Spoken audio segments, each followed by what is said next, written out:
I know that Daniel loves peanut butter. I'm still gonna label this. You always wanna be conscious if someone has a nut allergy. South Park just revealed the end of Prince Harry and Meghan Markle's $100 million Netflix deal. And it's honestly the most brutal reality check yet. I just loved taking something pretty ordinary and elevating it. Recently, news broke that Netflix has officially ended its massive contract with the royal couple's production company, Archewell. Yep, the same deal that was supposed to make them Hollywood power players has quietly come to an end. And South Park wasted no time turning it into comedy gold. The show hilariously summed up how the couple's media empire went from royal buzz to complete radio silence. So did Netflix pull the plug because their content flopped? Or did the endless drama finally get too exhausting for the platform to handle? Connecting with friends. I love that we're doing this together for the first time. Making new friends. That is so good. Looks like the fairy tale deal didn't quite survive the reality check. Let's find out what really went down behind the cameras. It all began when Netflix decided not to renew Prince Harry and Meghan Markle's $100 million deal. The very contract that was supposed to turn the royal couple into Hollywood's newest power players. When the news broke, it wasn't dressed up with fancy PR statements or excuses. It was simple, cold, and final. The dream deal that once made global headlines was officially over. And no matter how Meghan and Harry's team tried to spin it, this wasn't about creative direction or new opportunities. It was a polite Hollywood way of saying, we're done here. I didn't know much about him, and so the only thing that I had asked her when she said she wanted to set us up was, I had one question. I said, "What is he?" Out of that massive $100 million deal, reports claim the couple only walked away with around $20 million after all the expenses were paid. The Wall Street Journal reported that nearly half of the money went into production costs, salaries, and other expenses for Archewell Productions, their media company. Add to that the heavy taxes, management fees, and the costs of maintaining their California lifestyle. And what was left didn't look as glamorous as it once sounded. The royal fairy tale that was supposed to conquer Hollywood started to crumble, and South Park, with its sharp humor, couldn't resist taking a jab. In a perfect South Park tone, you could almost hear Cartman saying, well, at least now they finally got the privacy they always wanted. I'm sick of hearing about them, but I can't get away from them. They're everywhere, in my face. Look, Kyle, we just kind of don't care about some dumb prince and his stupid... Netflix didn't slam the door, of course. Hollywood always prefers to end things with a polite smile. The deal was simply restructured into what's known as a first look deal. It means Netflix can still preview whatever new projects Harry and Meghan come up with. But there's no promise that the platform will actually buy or produce them. Basically, Netflix is saying, if you come up with something good, we'll take a look, but don't get your hopes up. On paper, the partnership still exists, but in reality, it's more like being left on read by your ex. Technically still connected, but no real interest left. Back in 2020, when Harry and Meghan first signed with Netflix, the world was buzzing. People expected powerful documentaries, groundbreaking series, and content that would show a new side of the couple. They promised to create inspiring stories and meaningful shows. And to be fair, they did release some content, just not the kind that made the impact everyone expected.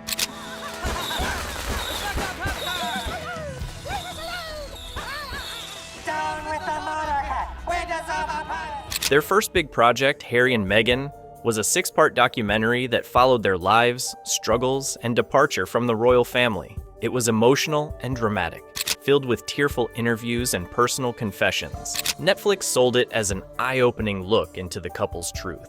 But many viewers saw it differently, as a polished PR piece that repeated the same story they'd already told on TV interviews and podcasts. Then came Heart of Invictus, a documentary centered around the Invictus Games for veterans. A noble concept, but once again, the focus seemed to drift back to Harry himself. Even fans found it hard to stay engaged, saying it felt more like Harry talking about Harry than a show about the inspiring participants. There was also a documentary about polo. Yes, polo.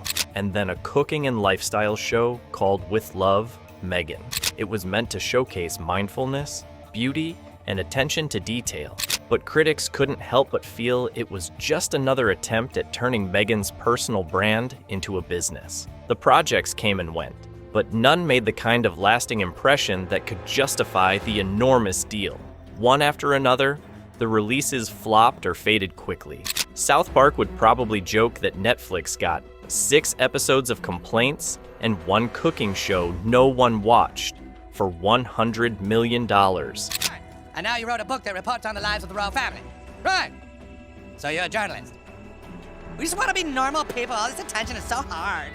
And while Netflix quietly stepped away, so did others. Spotify, for example, ended its partnership with the couple in 2023 after just 1 season of Meghan's podcast Archetypes. The platform's executives bluntly said they didn't get the content they were promised. The podcast had strong promotion at first, but by the end of the year, it just vanished. Then came reports that Meghan's name had quietly disappeared from the website of WME, one of Hollywood's biggest talent agencies that was supposed to help her grow her career.